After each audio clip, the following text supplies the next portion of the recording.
Коронавирус пандемиясы дүйнөнүн башка өлкөлөрүндөй эле биздин экономикага, бизнеске, ишкердик иш-аракеттерге, эмгек рыногунун динамикасына, соода жана экономикалык байланыштарга терс таасирин тийгизди. Бирок таразанын бир жагына жарандарыбыздын ден соолугу жана өмүрү, экинчи жагына экономика жана киреше маселеси коюлган эле. Карантин жана иштебей турган күндөр илдеттин кеңири тарашын токтотуп, миңдеген өмүрдү сактап калууга мүмкүнчүлүк берди. Кырдаал дайым мамлекет башчысынын жеке көзөмөлүндө. Учурда Кыргызстан катаал сынуунун кийинки фазасын баштан кечирип жатат. 11 майда президент Сооронбай Жээнбеков өлкөнүн бизнес ассоциацияларынын өкүлдөрү менен жолугушуп, анда экономикалык активдүүлүктү калыбына келтирүү маселелери талкууланды. Акыркы күндөрдө сиздер тараптан мамлекет бидикке дагы көп кайрылуулар болду. Көп ойлор айтылды, көп каттар чыгып атат менин дарегиме дагы. Ушурда сиздер көтөрүп жаткан көйгөйлөрдү, ушул кемчиликтерди кечиктирбей, ачык айкын талкуулай турган зарылды чыкты. Ошондуктан бүгүн негизинен мына сиздер менен ошо бирге сиздер көтөргөн ошол сунуштарды, ошол маселелерди чогуу талкуулайлы деп чогуу сиздерди чогулттук. Учурда кырдаал ата мекендик экономикадагы топтолуп калган бир катар кемчиликтерди жана көйгөйлөрдү ачыкка чыгарды. Бизнестин өкүлдөрү өз тармактарындагы маселелерди айтып беришип, бир катар сунуштарын билдиришти. Ошондой эле орто жана чакан бизнеске узак мөөнөттүү жеңилдетилген насыяларды берүү жана экономиканы зарыл болгон өтүмдүүлүк менен убагында камсыздоонун маанисин белгилешти. Бүгүнкү жыйында эки конкреттүү сунуш менен сизге кайрылабыз. Бул биринчи сунуш, бул каржылоо багытында Кыргыз Урус өнүктүрүү фондунун ишкерлерге болгон колдоосу боюнча, экинчиси ишкерлерди тейлөө борбору боюнча.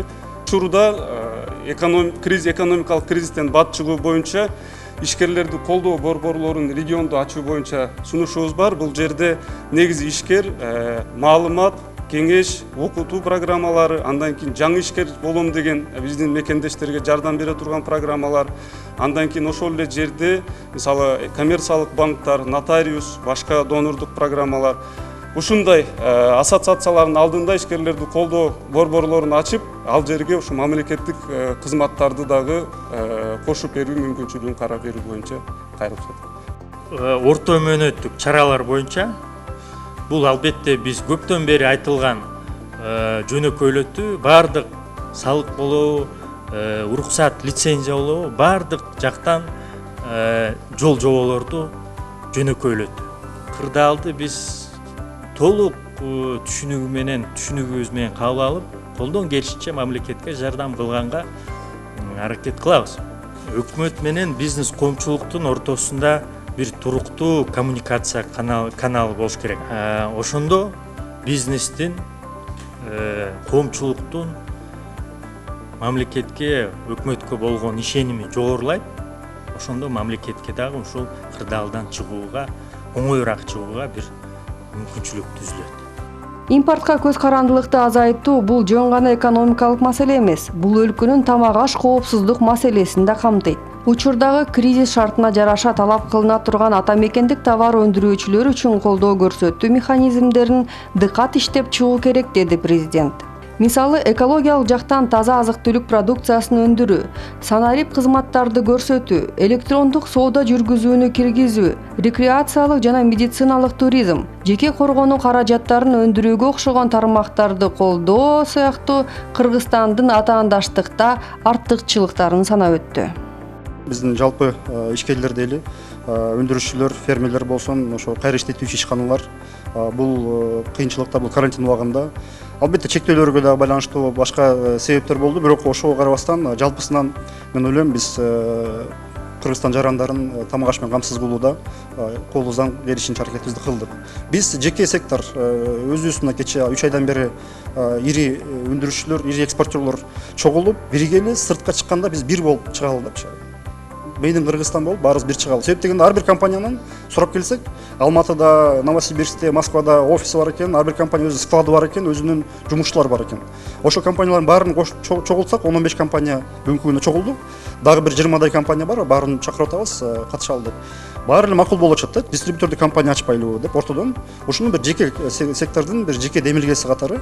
Ушул демилгелерибизди колдоп берсеңиздер деген сураныш менен кайрылып атканбыз. Мен муну дагы расмий карантин бүтөрү менен кайрылабыз.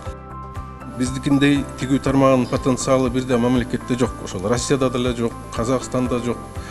Ошол Өзбекстанда жок керек болсо ушул тигүү тармагы боюнча да. Жалпы мындай ишкерлердин баардыгы ушул ачып көрүп, мен мындай товарды, мындай сырьёну алып келишим керек экен, мындай тигишим керек экен, мындай болгондо мындай болот экен деген бир жакшы бир толук кандуу бир жерде бир жакшы маалымат боло турган болсо, эртеңки келечекте биздин мамлекетти да камсыздандырып, андан сырткары башка кошуна мамлекеттерге дагы жардам берген, экспорт кылганга да жакшы болот эле. Эми ишенебиз, жакын арада границалар ачылып, пандемия бүтүп, Кудай буйруса ишке кирип баштаса, чекесинен биздин ишканалар иштеп баштайт деген чоң үмүттөбүз.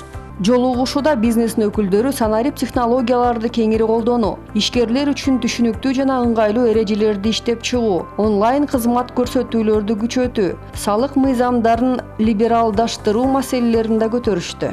Мунун баары бизнеске болгон административдик басымды жана бюрократияны азайтмак. Буга жооп катары өкмөттөн экономикалык ишмердүүлүктү жүргүзүү үчүн баардык уруксат берүүчү документтер ыкчам түрдө, токтоосуз жана кошумча текшерүүсүз берилери айтылды. 1,5 жылдан бери үзгүлтүксүз жүрүп жаткан санариптештирүү саясаты учурдагы кризистин залакаларын бир топ жеңилдетти деп ойлойм.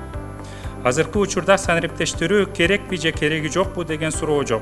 Санариптештирүүсүз келечек болбойт деген жыйынтык бар. Биздин ишканалардын көбүнчөсү карантин учурунда да толук кандуу ишин уланта берди. Программисттер кайда болбосун заманбап технологиялардын мүмкүнчүлүктөрүн колдонуп дистанттык түрдө иштей берет.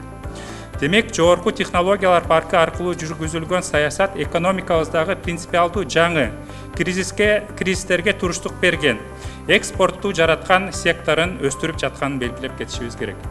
Жогорку технологиялар паркынын коомчулугу билим берүү жана илим министрлиги менен биргеликте мектеп окуучулардын, студенттердин, мугалимдердин активдүү маалымат технологиялар жаатында агартуу иштери аткарылып жатат.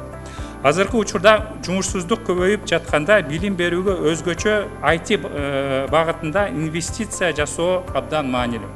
Кризистик абалда экономика коопсуздук жаздыкчасы жоктугунан узун жана арзан финансылык ресурстарга муктаж. Президент буга байланыштуу кластердик долбоорлорду каржылоого максаттуу инвестициялык фонддордун түзүлүшү жана кеңири колдонушу үчүн тийиштүү чөйрөнү түзүү керектигин айтты. Биз ишкердиктин жаңы чөйрөсүн, жаңы маданиятын, жаңы шарттарын жаратышыбыз керек деди.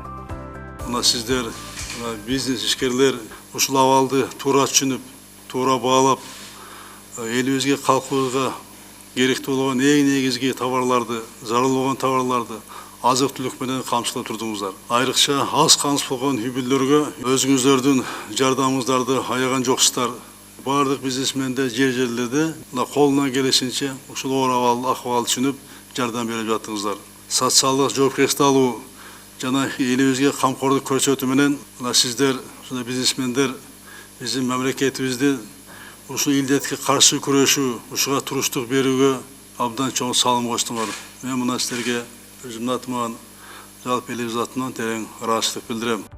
11 майдан баштап чакан финанс уюмдары, камсыздандыруу компаниялары, кыймылсыз мүлк жана туризм агенттиктери ишке кирди. Мындан тышкары курулуш материалдары менен автоунаа тетиктерин саткан базарлар да эшигин ачты. Бирок коомдук транспорттун жүрүшүнө уруксат бериле элек. Азыркы учурда ишине уруксат берилген экономикалык ишмердүүлүккө кирбеген жарандар негиздүү себеби жок, шаар ичинде эркин аралап жүрө албайт. 21 майдан баштап экономикалык ишмердүүлүктүн 3-чү баскычы ишке кирет. Анда калкты тейлөө борборлору, соода борборлору, кийим-кече сатуучу базарлар жана дүкөндөр, автомобиль базарлары, коштоочу кызматтар, ошондой эле жеке репетиторлордун кызмат көрсөтүүсү, менчик үй бүлөлүк мончолордун жана спа борборлордун кызмат көрсөтүүсү жанданат. Кандай гана глобалдуу жана локалдуу экономикалык депрессия болбосун, андан ишкерлердин активдүүлүгү алып чыгат.